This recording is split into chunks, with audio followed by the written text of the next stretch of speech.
दिल्ली और केंद्र सरकार के बीच चल रही खींचातान एक बार फिर से चर्चा में है। इस बार मामला है आयुष्मान भारत स्वास्थ्य इंफ्रास्ट्रक्चर मिशन योजना से जुड़ा हुआ। वहीं सुप्रीम कोर्ट ने दिल्ली हाई कोर्ट के उस आदेश पर रोक लगा दी है जिसमें दिल्ली सरकार को इस योजना को लागू करने के लिए केंद्र के साथ एमओयू यानी कि समझौता ज्ञापन पर साइन करने का निर्देश दिया गया था। आपको बता दूं कि पिछले महीने दिल्ली हाई कोर्ट ने केंद्र और राज्य सरकार को 5 जनवरी तक एमओयू पर साइन करने का आदेश दिया था ताकि राष्ट्रीय राजधानी में इस योजना को लागू किया जा सके। वहीं केंद्र सरकार का कहना है कि आयुष्मान योजना देश भर में स्वास्थ्य सेवाओं को मजबूत करने के लिए लाई गई है। लेकिन दिल्ली सरकार का यह तर्क है कि उन्होंने पहले से ही अपनी स्वास्थ्य योजना लागू कर रखी है जो कि आयुष्मान योजना से कहीं ज्यादा अच्छी है। इस पर दिल्ली सरकार की तरफ से वरिष्ठ वकील अभिषेक मनु सिंघवी ने सुप्रीम कोर्ट में दलील पेश की। उन्होंने कहा कि हाई कोर्ट का यह आदेश दिल्ली सरकार के अधिकारों का हनन है। सिंघवी ने दावा किया कि दिल्ली सरकार की स्वास्थ्य योजना की कवरेज और पहुंच केंद्र की आयुष्मान योजना से कहीं बेहतर है। उन्होंने यह भी कहा कि केंद्र सरकार का इस योजना को जबरदस्ती लागू करवाने का प्रयास संवैधानिक शक्तियों का दुरुपयोग करना है। वहीं सुप्रीम कोर्ट ने इन दलीलों को सुनने के बाद से हाई कोर्ट के आदेश पर रोक लगा दी है और केंद्र सरकार एम्स और दिल्ली नगर निगम को नोटिस जारी कर जवाब मांगा है। आपको मैं बता दूं कि दिल्ली हाई कोर्ट ने अपने आदेश में कहा था कि आयुष्मान योजना को लागू न करना जनता के फंड और सुविधाओं से वंचित रखने जैसा है। हाई कोर्ट ने यह भी बताया कि देश के 33 राज्य और केंद्र शासित प्रदेश पहले से ही इस योजना को अपना चुके हैं। ऐसे में दिल्ली को इससे अलग रहना सही नहीं होगा। कोर्ट ने इस मामले को गंभीर मानते हुए कहा था कि दिल्ली सरकार को तुरंत एमओयू पर साइन करना चाहिए। वहीं सुप्रीम कोर्ट के इस आदेश के बाद से दिल्ली के मुख्यमंत्री अरविंद केजरीवाल ने बीजेपी और केंद्र सरकार पर जमकर निशाना साधा है। उन्होंने आयुष्मान योजना को सबसे बड़ा घोटाला करार दिया है। केजरीवाल ने कहा, सुप्रीम कोर्ट ने यह साबित कर दिया है कि बीजेपी की यह योजना सिर्फ एक स्कैम है। यह योजना आम जनता के बजाय भ्रष्टाचार को बढ़ावा देती है। उन्होंने यह भी कहा कि जब केंद्र में सरकार बदलेगी और घोटालों की जांच होगी, तब इस योजना की सच्चाई सबके सामने आएगी। और क्या कुछ कहा है आप इस वीडियो में देख सकते हैं अरविंद केजरीवाल ने। मुझे खुशी है कि सुप्रीम कोर्ट ने भी मोहर लगा दी है कि वो फर्जी योजना है।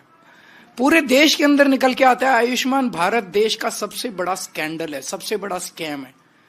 जिस दिन भारत के केंद्र सरकार बदलेगी और जब कई सारे घोटालों की जांच होगी तो पता चलेगा उनमें आयुष्मान भारत कितना बड़ा स्कैम है, कितना बड़ा घोटाला है।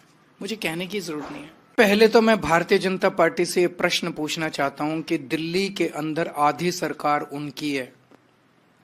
पिछले 10 साल से दिल्ली में आधी सरकार बीजेपी की चल रही है। दिल्ली में पूछना कि 10 साल में उन्होंने पूर्वांचल समाज के लिए क्या काम किया, एक काम बता दे। वो मैं 10 काम गिना दूंगा जो पूर्वांचल समाज के लिए किया। भारतीय जनता पार्टी एक काम बता दे जो उन्होंने पिछले 10 साल में पूर्वांचल समाज के लिए काम किया। पूर्वांचल समाज उन्हें क्यों वोट दे। नंबर 1, न केवल काम नहीं किया, पूर्वांचल समाज को अपमानित करने के लिए उन्होंने कोई कसर नहीं छोड़ी।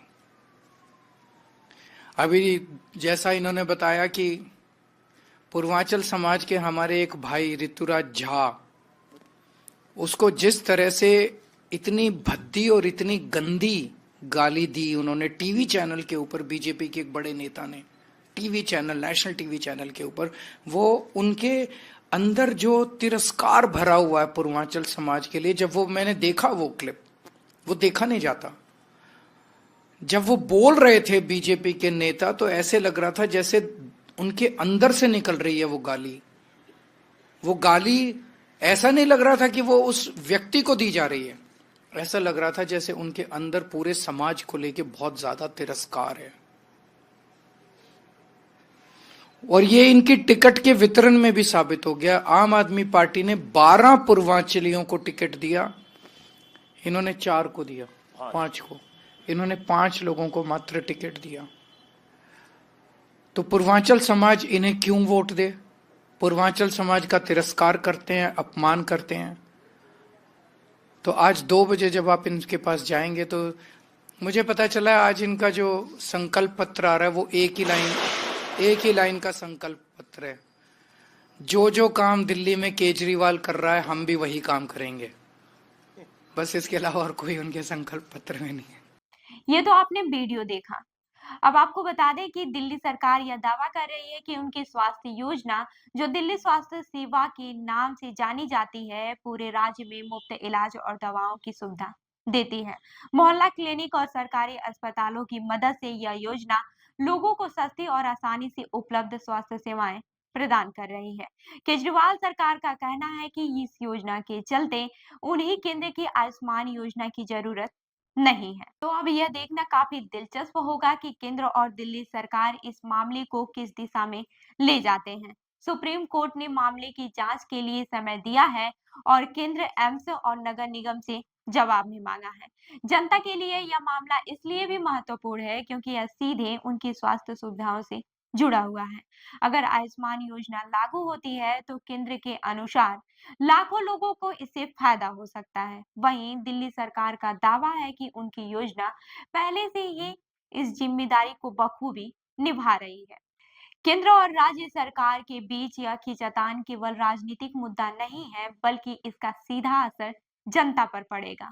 अब सुप्रीम कोर्ट में इस मामले की अगली सुनवाई से ही साफ होगा कि दिल्ली में आखिरकार किस योजना को लागू किया जाएगा। तो इस खबर पर क्या है आपकी राय, हमें जरूर बताएं। मैं हूं भी आपके साथ और आप देख रहे हैं जनदर पर न्यूज। धन्यवाद।